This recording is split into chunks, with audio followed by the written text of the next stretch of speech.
Magandang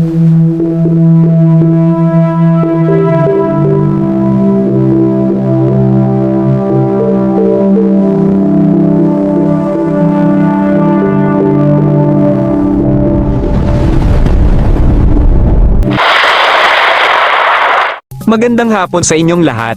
Narito ang pinakabagong ulat tungkol sa bagyong ating binabantayan sa labas ng Philippine Area of Responsibility, ngayong hapon, ika-27 ng Mayo taong 2026. Ang dating tropical depression na matatagpuan sa labas pa lamang ng PAR ay lalong tumindi at ngayon ay umabot na sa lakas ng isang tropical storm. Lokasyon ng sentro. Batay sa kasalukuyang pagtatayak, ang sentro ng bagyong ito ay tinatayang nasa 1,230 kilometro silangan ng Hilagang Silangang Mindanao, sa humigit kumulang 9.6 degrees hilaga at 138.1 degrees silangan. Lakas ng hangin. May taglay itong hangin na umaabot sa 65 kilometers per hour malapit sa gitna, at may mga pagbugsong aabot hanggang 80 kilometers per hour. Ang presyon sa sentro ng bagyo ay nasa 1,002 hectopascals. Kasalukuyang paggalaw. Kasalukuyan itong kumikilos patungong hilagang-hilagang kanluran sa bilis na 10 kilometers per hour. Saklaw ng hangin. Ang malalakas hanggang sa napakalalakas na hangin ay nararamdaman sa layong hanggang 380 kilometro mula sa gitna ng bagyo. Ang tropical storm ay inaasahang magpapatuloy sa pagkilos patungong hilagang-hilagang kanluran mula ngayon hanggang bukas, ika-28 ng Mayo. Pagkatapos nito, tatawid ito patungong hilagang kanluran sa ibabaw ng dagat Pilipinas, bago muling babago ng direksyon patungong hilagang-hilagang kanluran o hilaga pagdating ng katapusan ng linggo. Inaasahang papasok ito sa hangganan ng PAR bukas ng gabi at tatawagin itong Dom-eng. Sa pagpasok nito sa ating nasasakupan, inaasahang lalakas pa ito at magiging isang severe tropical storm. Maaari pa itong tumaas sa antas ng bagyo o typhoon sa darating na Sabado, ika-30 ng Mayo, habang nasa ibabaw pa ng dagat Pilipinas. Posibleng tumama o lumapag ang bagyong ito sa mga lalawigan ng Batanes o sa kapuluan ng Babuyan. Ang mga gilid at paligid nito ay maaari pa ring magdala ng malalakas na hangin sa dulo ng Hilagang Luzon. Ang pinakamataas na antas ng babala sa hangin na maaaring ilabas habang dumadaan ito ay ang babala bilang 4. Kalagayan ng dagat. Inaasahang magiging katamtaman hanggang maalon ng karagatan sa mga baybayin ng dulo ng Hilagang Luzon sa katapusan ng linggo.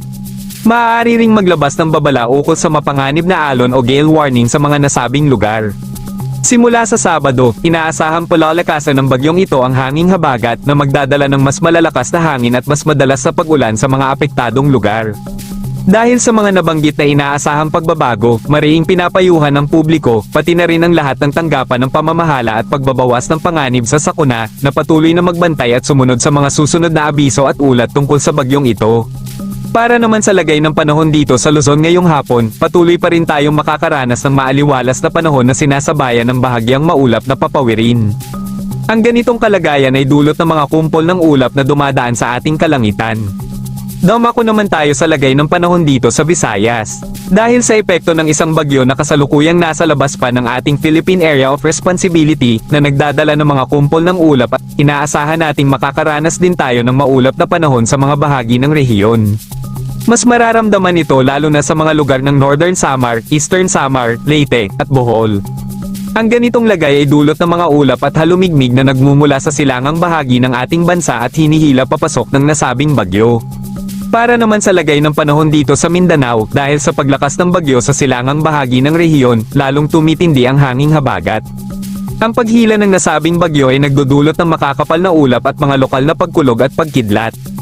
Inaasahan natin ngayong hapon ang biglaang pagbuhos ng ulan, lalo na sa kanlurang bahagi ng Mindanao.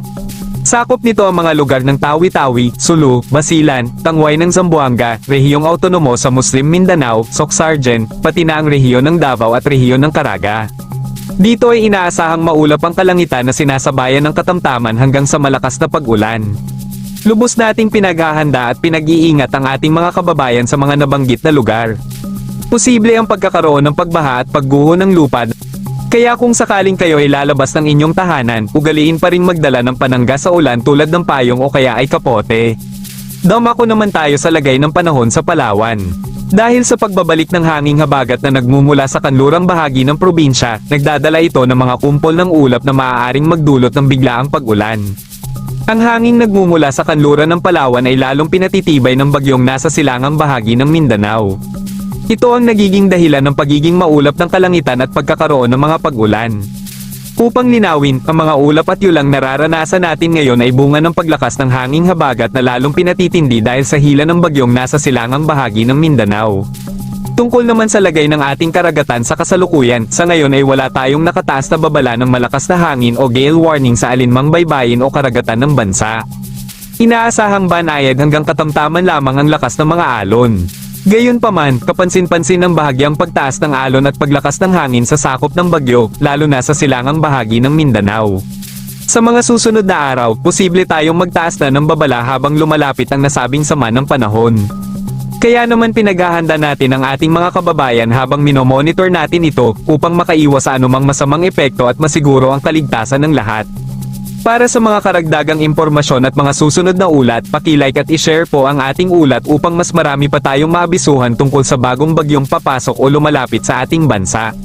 Kung bago pa lamang kayo sa ating YouTube channel, huwag kalimutang mag-subscribe upang kayo ay mapansin agad sa mga pinakabagong balita tungkol sa bagyong ating binabantayan. Iyan po ang ating pinakabagong ulat tungkol sa bagyong ito. Maraming salamat po, mag-ingat tayong lahat at sana ay ligtas ang bawat isa sa atin habang dumadaan ang bagyo.